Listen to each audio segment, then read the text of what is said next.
నమస్తే. ప్రస్తుతం మనతో పాటు కాంగ్రెస్ పార్టీ సీనియర్ నాయకులు మాజీ MLA AICTE secretary Sampath Kumar గారు మాట్లాడే ప్రయత్నం చేద్దాం. భారత్ సమ్మిట్ ప్రధానంగా ఏ ఉద్దేశంతో పెట్టారు, సో ఏం మెసేజ్ ఇవ్వబోతున్నారు? సమృద్ధ భారత్ అనే స్వచ్ఛంద సేవా సంస్థ ఉంది. ఆ సంస్థ రాహుల్ గాంధీ గారి ఆలోచన విధానాన్ని ముందుకు తీసుకుపోయే సంస్థ అది. ఆ సంస్థ ఒక విస్తృతమైనటువంటి ఆలోచనతో ప్రపంచంలోని వివిధ దేశాల నుంచి ప్రోగ్రెసివ్ థింకర్స్, ప్రోగ్రెసివ్ యాక్టివిస్ట్స్ ఎవరైతే ఉంటారో వాళ్ళందరినీ తీసుకొచ్చి ఒక వేదిక మీదకి తీసుకొచ్చి భారతదేశమే కాదు ప్రపంచంలో కూడా ఒక జస్టిస్ కొరకు పోరాటం జరుగుతూ ఉంది.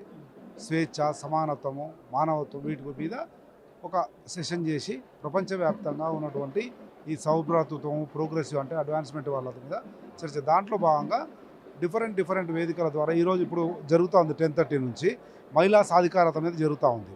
దాని తర్వాత యువజన సబ్జెక్ట్ మీద, దాని తర్వాత సామాజిక న్యాయం మీద, ఈ రకంగా ఒక్కొక్క సబ్జెక్ట్ మీద డిఫరెంట్ ప్లాట్ఫామ్స్ మీద ప్రపంచంలోని ఆ సబ్జెక్టుకు సంబంధించిన మేధావులందరూ కూడా పాల్గొని ఓ చర్చ చేస్తారు. ఈ చర్చలన్నింటినీ క్రోడీకరించుకొని ఒక రెజల్యూషన్ పాస్ చేస్తారు. ఆ resolution will become a Hyderabad resolution 2025 అవుతుంది. అది ప్రపంచవ్యాప్తంగా విస్తృతంగా ప్రచారం జరగడమే కాకుండా దాన్ని ఇంప్లిమెంట్ చేయడానికి ప్రపంచ దేశాల్లోని అనేక మంది అయితే ప్రోగ్రెసివ్ యాక్టివిస్ట్ వచ్చినారో వాళ్ళందరూ ప్రయత్నం చేస్తారో అన్నది దీని యొక్క సారాంశం. దానిలో భాగంగానే జరుగుతూ ఉంది. కాంగ్రెస్ పార్టీ ఏదైతే ప్రోగ్రెసివ్ థింకర్స్కు, ప్రోగ్రెసివ్ ఆలోచనలకు, స్వేచ్ఛకు, సమానత్వానికి, మానవత్వానికి, లేదా మహిళా సాధికారతకు ఏదైతే కేంద్ర బిందువుగా పనిచేస్తున్నటువంటి సంస్థ, వ్యవస్థ, రాజకీయ పార్టీ కాంగ్రెస్ పార్టీ కనుక ఆ కాంగ్రెస్ పార్టీ మరి ఇక్కడ ఉన్నటువంటి ప్రభుత్వం రెండు కూడా కలిసి కాంబినేషన్ తోటి చేస్తున్నటువంటి కార్యక్రమం. డెఫినెట్గా ఈ 2 రోజుల సెషన్ అనేది ఒక మహత్తరమైనటువంటి విప్లవాత్మకమైనటువంటి ప్రోగ్రెసివ్ థింకింగ్ తోటి ప్రపంచానికి ఒక దిశానిర్దేశం చేస్తున్నటువంటి నమ్మకం, విశ్వాసంతో కొనసాగుతాం. సంపత్ గారు, బీఆర్ఎస్ పార్టీ ఒక భారీ బహిరంగ సభకు పెడతా ఉన్నది, ప్లాన్ చేసింది. సో రజోత్సవ పేరుతోటి తెలంగాణ 10 ఏళ్ల పాటు, 15 ఏళ్ల పాటు, 20 ఏళ్ల పాటు బీఆర్ఎస్ చేసినటువంటి సేవలు కావచ్చు, ఈ 15 నెలల్లో కాంగ్రెస్ పార్టీ ప్రజలకు ఇచ్చినటువంటి హామీలు నెరవేరకపోవడం కావచ్చు, దీని మీద రేపు కేసీఆర్ స్పీచ్ ఉండబోతున్నది. ఆ స్పీచ్ తర్వాత రాజకీయ మార్పులు జరగబోతున్నాయనేటువంటి ఒక చర్చ జరుగుతున్నది. ప్రధానంగా కేటీఆర్ కూడా అదే అంటున్నారు. ఎట్లా చూస్తారు ఈ సభ తర్వాత ఏం మార్పు ఉండబోతుంది? ప్రజలకు ఇచ్చినటువంటి వాగ్దానాలు ఎంతవరకు అవుతున్నాయనేది మీరే చూస్తూ ఉన్నారు. గ్రామాలకు పోతే తెలుస్తుంది, ఫామ్ హౌస్లో ఉంటే తెలియదు. ఒకటి. రెండవది, ఇంకా కొన్ని చేయాల్సిన అవసరం అది ఉంది. ఎస్, బరాబర్ ఉంటుందండి. 5 ఏళ్ల కొరకు వచ్చినటువంటి ప్రభుత్వం, దాంట్లో ఇంతవరకే పూర్తిగా ఆర్థిక వ్యవస్థను చిన్నాభిన్నం చేసి చెరబట్టేసారు ఆర్థిక వ్యవస్థను.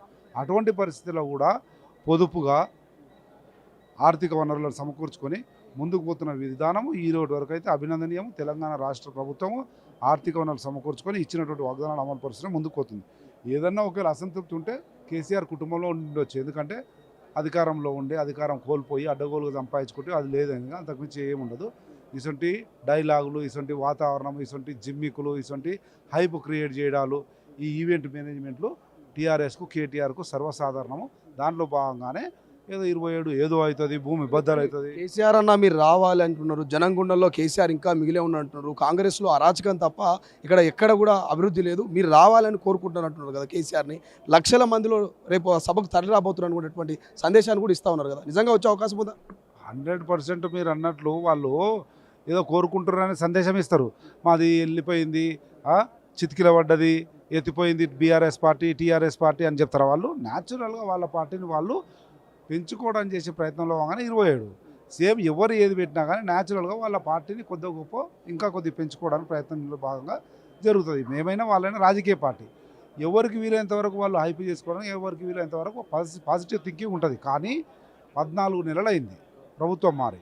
10 సంవత్సరాల అరాచక అవినీతి కుటుంబ పరిపాలనకు విసిగి వేసారిపోయినట్టు తెలంగాణ రాష్ట్ర ప్రజలు రేవంత్ రెడ్డి నాయకత్వంలోని కాంగ్రెస్ పార్టీకి అధికారం ఇచ్చారు. 14 నెలలు అయింది. 5 ఏళ్ల మ్యాండేట్ ఇది, 5 ఏళ్ళు ఉంది. కానీ ఆగలేక, తట్టుకోలేక 6 నెలల్లోనే స్టార్ట్ చేశారు. అది అయిపోయా, ఇది అయిపోయా అని బోర్ల పడి కింద పడి దండాలు పెట్టినా అది కాదు. ప్రజలు చాలా విఘ్నులు. 14 నెలలే అయింది కదా, ఇంకా 5 ఏళ్ళు ఉంది కదా.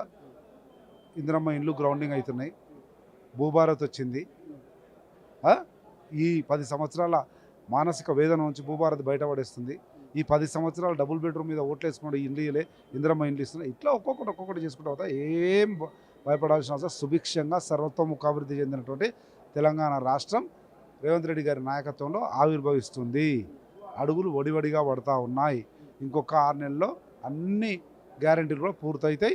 లోకల్ బాడీ ఎన్నికల్లో బ్రహ్మాండమైన విజయం సాధిస్తాము. తెలంగాణ రాష్ట్రం ఇంకో 10 ఏళ్ళు రేవంత్ రెడ్డి గారి నాయకత్వంలో సుభిక్షంగా ఉంటుంది.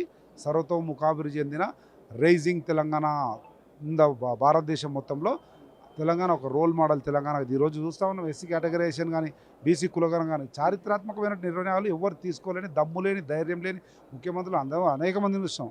మొగోడు మునగాడు దమ్మునోడు ధైర్యమునోడు రేవంత్ రెడ్డి కనుక చారిత్రాత్మక సంవత్సరాల తరబడి ఉన్నటువంటి సమస్యల పరిష్కారం జరుగుతూ ఉంది. కనుకనే ఈరోజు భారతదేశంలో తెలంగాణ రాష్ట్రం definitely role model state in the country out of 29 states. ఒక్క ప్రశ్న సంపత్ గారు, ఏదైతే నేషనల్ డ్యామ్ సేఫ్టీ అథారిటీ క్లియర్గా ప్రభుత్వానికి నివేదిక ఇచ్చింది, అందులో ఏదైతే మేడిగడ్డకు సంబంధించిన 7వ బ్లాక్ పూర్తి స్థాయిలో మళ్ళీ కట్టాలంటున్నారు, ఇతర బ్యారేజీలు కూడా కొంత డ్యామేజ్ అయినట్టు. సో దీన్ని ఎట్లా చూస్తారు మీరు? గతంలో చాలా ఆరోపణలు చేశారు, కల్వకుట్ల కుటుంబం, కేసీఆర్ అవినీతి అన్నారు. దీన్ని ఎట్లా చూస్తారు? భవిష్యత్తులో ఏం జరగబోతుంది? మీ ప్రశ్నలోనే సమాధానం ఉంది. డ్యామేజ్ అయ్యింది, పొక్క పడ్డది, కూలిపోయింది అంటున్నారు. మీరు చెప్పిందే ఎంక్వైరీ వచ్చింది, ఎన్డీఆర్ఎఫ్ వాళ్ళందరూ చూస్తారు, నివేదిక ఇస్తారు. బేసింగ్ ఆన్ ద నివేదిక definitely government will take action. అది దాంట్లో సెంట్రల్ గవర్నమెంట్ ఉండొచ్చు, స్టేట్ గవర్నమెంట్ ఉండొచ్చు, అందరూ కూడా సమ్మిళితంగా చట్టపరమైన చర్యలు తీసుకుంటారు. ఈ తెలంగాణ రాష్ట్రానికి నీళ్లు రావడానికి ఏ అడ్డంకులున్నా ఆ అడ్డంకులను అధిగమించి రేవంత్ రెడ్డి గారి ప్రభుత్వం ముందుకు పోయి వ్యవసాయాన్ని పండుగలాగా చేస్తుంది. కమిషన్లు అన్నీ అయిపోయినట్టేనా? ఎందుకంటే కాళేశ్వరం అన్నారు, విద్యుత్ అన్నారు, ఫార్ములా ఈరేస్ అన్నారు, గొర్రెల స్కామ్ అన్నారు, ఇన్నికి సంబంధించి ఎక్కడి దాకా వచ్చినాయి విచారణ? 100% అవన్నీ మీరు నేను నమ్మడం కాదు. తెలంగాణ రాష్ట్ర ప్రజలు నమ్మిరు కనుకనే వాళ్ళని అధికారాన్ని దూరం పెట్టిర్రు. ఇక్కడ అలా జరగదని నమ్మిరు కనుకనే రేవంత్ రెడ్డి నాయకత్వంలో అధికారం ఇచ్చిండ్రు. అది ముందుకు పోతున్న క్రమంలో అన్నీ స్పష్టమైంది. ఏదానికైనా ప్రజాక్షేత్రం, రాజకీయ పార్టీకి, రాజకీయాలకు లేకపోతే పరిపాలనకు ప్రజాక్షేత్రము, ప్రజల అభిప్రాయం అన్నదే అల్టిమేట్. ఆ ప్రజల అభిప్రాయం అట్లుంది కనుకనే వాళ్ళని పారదోలిండు. రేవంత్ రెడ్డి నాయకత్వంలో కాంగ్రెస్ పార్టీని తెచ్చిండ్రు. 14 నెలలు అయింది. ఇంకా రాబోయే రోజుల్లో ఇంకా కూడా కొన్ని చారిత్రాత్మక నిర్ణయాలు తీసుకొని ముందుకు పోతాం, ఎటువంటి అనుమానం లేదు. చివరగా నిన్న హైకోర్టు ఒక కీలక నిర్ణయం తీసుకున్నది. ఐఏఎస్ ఐపీఎస్లకు సంబంధించి ఏదైతే మహేశ్వరం భూదాన్ భూములకు సంబంధించి నిర్ణయం తీసుకున్నది. సో ఎట్లా చూస్తారు? ఈ భూదాన్ భూములకు సంబంధించి ఐఏఎస్ ఐపీఎస్లు ఎట్టి పరిస్థితుల్లో జోక్యం చేసుకోవద్దు అని నోటీసులు కూడా ఇచ్చే ప్రయత్నం చేసి ఇదే మేము అందుకే ప్రజలు విసిగిపోయినరు. 10 సంవత్సరాల కాలంలో కల్వకుట్ల కుటుంబం ఒక రకంగా భూములు దోచేసింది. ఇంకొక ఆ సందు బంధులల్లా వాళ్ళ నీడల ఐఏఎస్లో ఐపీఎస్లో ఇప్పుడు ఏదైతే పత్రికలలో వచ్చిందో అధికారులు కూడా రాజు జైసా రాజా వయసా ప్రజా అట్లా అన్నట్లు రాజులు ఎట్లున్నారో కల్వకుట్ల కుటుంబం ఎట్లుందో వాళ్ళ నీడల అధికారులు కూడా చేసారు. అందుకే కోర్టు ముట్టికాయలు వేసింది. అదే తెలంగాణ రాష్ట్ర ప్రభుత్వంలో 14 నెలలు అయింది. చూపించినటువంటి స్కామ్ ఏదైనా that is Revanth Reddy government, that is Congress government, that is Telangana government. డెఫినెట్గా తెలంగాణ రాష్ట్ర ప్రభుత్వము రేవంత్ రెడ్డి నాయకత్వంలో వీటన్నిటి మీద భూదాన్ ల్యాండ్స్ అన్నిటి మీద కూడా ఎంక్వైరీ చేసి నా దగ్గర కూడా అలంపూర్లో కూడా ఉన్నాయి. చాలా మటుకు నేను కూడా 2 రోజుల రిప్రజెంటేషన్ ఇవ్వబోతా ఉన్నా టోటల్ డీటెయిల్స్ తోటి. మీ దగ్గర కూడా గత ప్రభుత్వంలో ఉన్నటువంటి ఐఏఎస్ ఐపీఎస్ల చేటివాదమే చూపించారా, లేకపోతే వేరే కోణమే అన్నారు?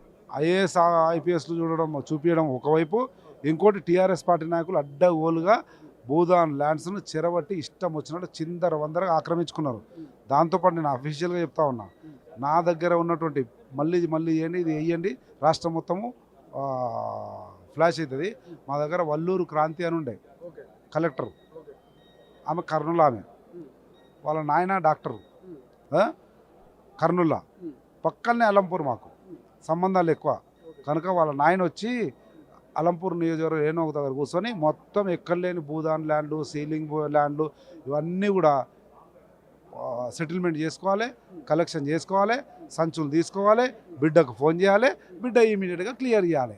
అట్లా 3 ఏళ్ళు విచ్చలవిడిగా వల్లూరు క్రాంతి అనబడే జోగులాంబ గద్వాల జిల్లా కలెక్టర్ వాళ్ళ తండ్రి డాక్టర్ గారిని అడ్డు పెట్టుకొని తండ్రి కలెక్షన్ చేయాలి, కలెక్టర్ అమ్మ సంతకాలు పెట్టాలి. అట్లా చేసింది. వాటన్నిటి కూడా బయటకు వస్తున్నాయి.